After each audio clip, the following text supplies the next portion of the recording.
आज हम लोग क्लास 10 का मैथ वृत्तों से संबंधित क्षेत्रफल लेसन को पढ़ेंगे। तो देखिए हम लोग पहले लेसन में आगे बढ़ने से पहले जानेंगे कि वृत्त में व्यास और त्रिज्या किसे कहते हैं। तो देखिए पहले हम लोग एक वृत्त बनाते हैं।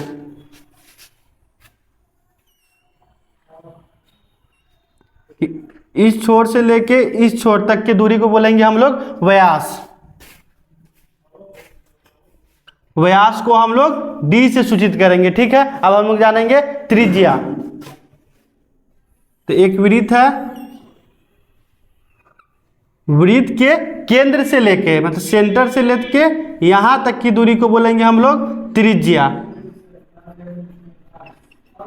त्रिज्या को हम लोग r से डिनोट करेंगे। अब हम लोग जानेंगे व्यास और त्रिज्या में रिलेशन। तो देखिए d इक्वल टू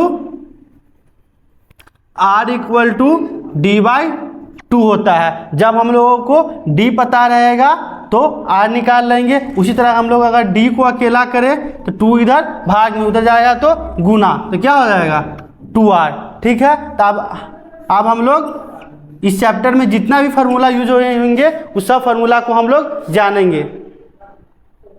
अब हम लोग बढ़ते हैं फार्मूला की तरफ। तो देखिए हमारा फार्मूला, पहला फार्मूला बोल रहा है वृत्त की परिधि क्या, तो 2πr। परिधि कहने का मतलब देखिए ये हमारा वृत्त है, ठीक है। अगर हम लोग यहाँ से चलना स्टार्ट किए हैं तो एक राउंड लगाने में जितना चले हैं उसी को हम लोग बोलेंगे एक परिधि, ठीक है।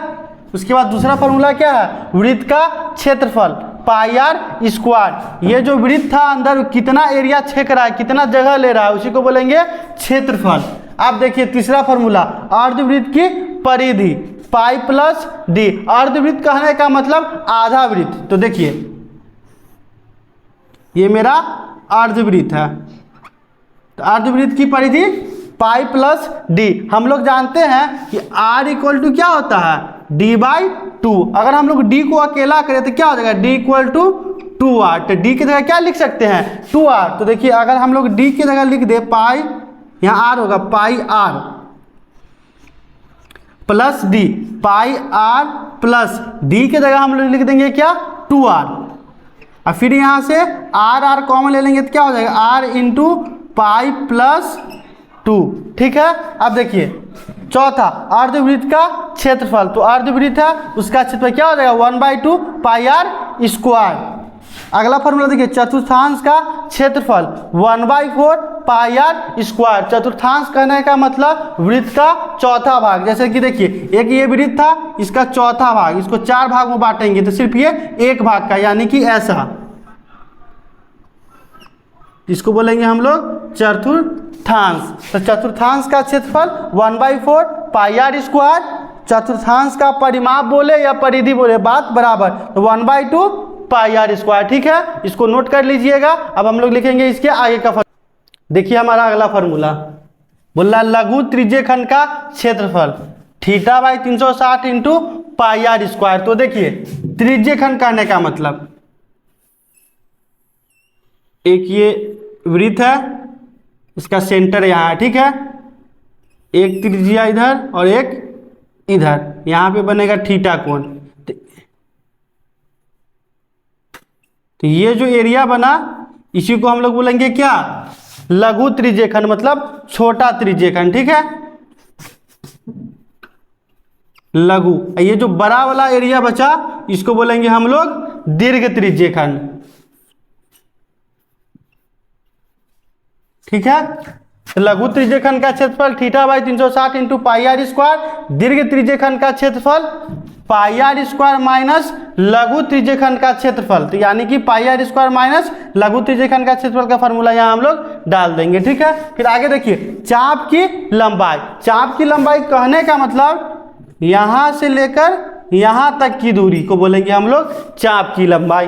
अब आगे देखिए लघु वृत्तखंड का क्षेत्रफल r² into πθ/360 minus sin θ/2 into cos θ/2। तो देखिए वृत्तखंड कहने का मतलब एक ये वृत्त है,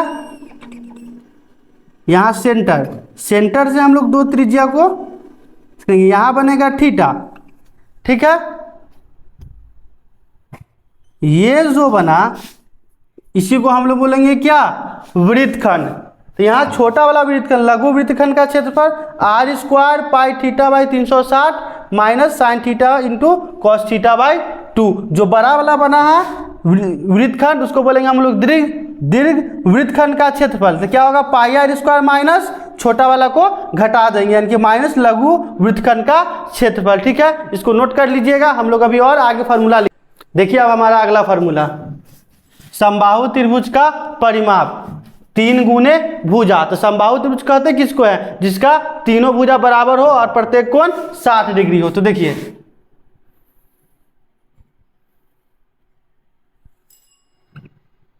जिसका सभी कोण 60 डिग्री हो।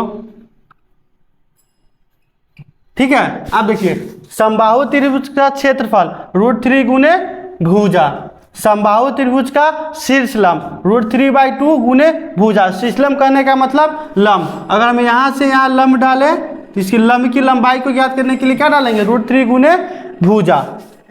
त्रिभुज का क्षेत्रफल 1/2 इंटू आधार गुने ऊंचाई, वर्ग का परिमाप 4 गुने भुजा। तो वर्ग कहते किसको है, जिसका चारों भुजा बराबर हो। अगर ये मेरा ये है, सब ये हो जाएगा। ठीक है, वर्ग का क्षेत्रफल भुजा गुने भुजा, या हम लोग ये भी बोल सकते हैं भुजा स्क्वायर। वर्ग का विकर्ण √2 गुने भुजा। विकर्ण कहने का मतलब एक कोना से दूसरे कोना। ठीक है, एक ये विकर्ण होता है, ये एक विकर्ण होता है। वर्ग का दोनों विकर्ण बराबर होता है। ठीक है, अब हम लोग बढ़ेंगे अगले फार्मूला की तरफ। देखिए हमारा अगला फार्मूला, आयत का परिमाप 2 इंटू लंबाई प्लस चौड़ाई। तो हम लोग जानते हैं आयत में आमने सामने की भुजा बराबर होती है। देखिए आयत, इसको हम लोग बोलेंगे लंबाई, इसको हम लोग बोलेंगे चौड़ाई। तो आयत का परिमाप 2 इंटू लंबाई प्लस चौड़ाई, या हम लोग ये भी बोल सकते हैं 2 इंटू एल प्लस बी। आयत का क्षेत्रफल लंबाई इंटू चौड़ाई या एल इंटू बी। आयत का विकर्ण √L का स्क्वायर, लंबाई का स्क्वायर प्लस चौड़ाई का square, √L square plus B square. ठीक है, समांतर चतुर्भुज का क्षेत्रफल, समांतर चतुर्भुज कहने का मतलब आमने सामने वाला भुजा बराबर होगा। जैसे देखिए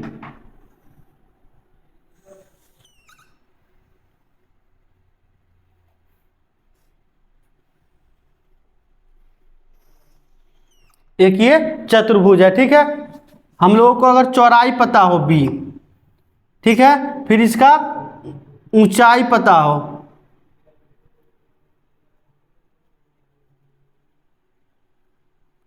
अगर हम लोग को इसका ऊंचाई पता हो h, तो समांतर चतुर्भुज का क्षेत्रफल हो जाएगा b इंटू एच। अगर हम लोगों को इसका विकर्ण पता हो, तो एक विकर्ण को हम लोग लिख रहे हैं d1, दूसरा विकर्ण को हम लोग लिख रहे हैं d2। अगर हम लोग को विकर्ण पता हो यानी कि d1 और d2 पता हो, तो हो जाएगा d1 इंटू d2। अब देखिए सम चतुर्भुज का परिमाप, सम चतुर्भुज कहने का मतलब जिसका चारों भुजा बराबर हो।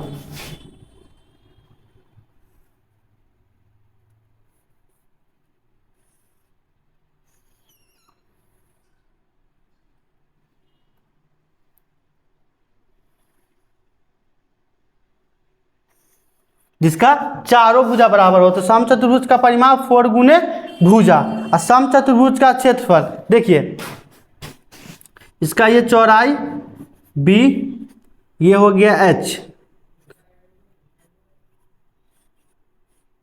जब चौड़ाई और h पता हो तो क्या हो जाएगा b इंटू एच। अगर इसका हम लोगों का विकर्ण पता हो, तो यहां भी हम लोग मानेंगे एक विकर्ण को d1, दूसरा विकर्ण को d2। ठीक है, तो विकर्ण जब पता हो तो समांतर चतुर्भुज का क्षेत्रफल 1/2 इंटू d1 इंटू d2। ठीक है, इस वीडियो में हम लोग सिर्फ फार्मूला को पढ़े हैं। ये फार्मूला को अच्छे से लिख लीजिएगा और याद कर लीजिएगा। अगले वीडियो में हम लोग इसके क्वेश्चन की तरफ आगे बढ़ेंगे।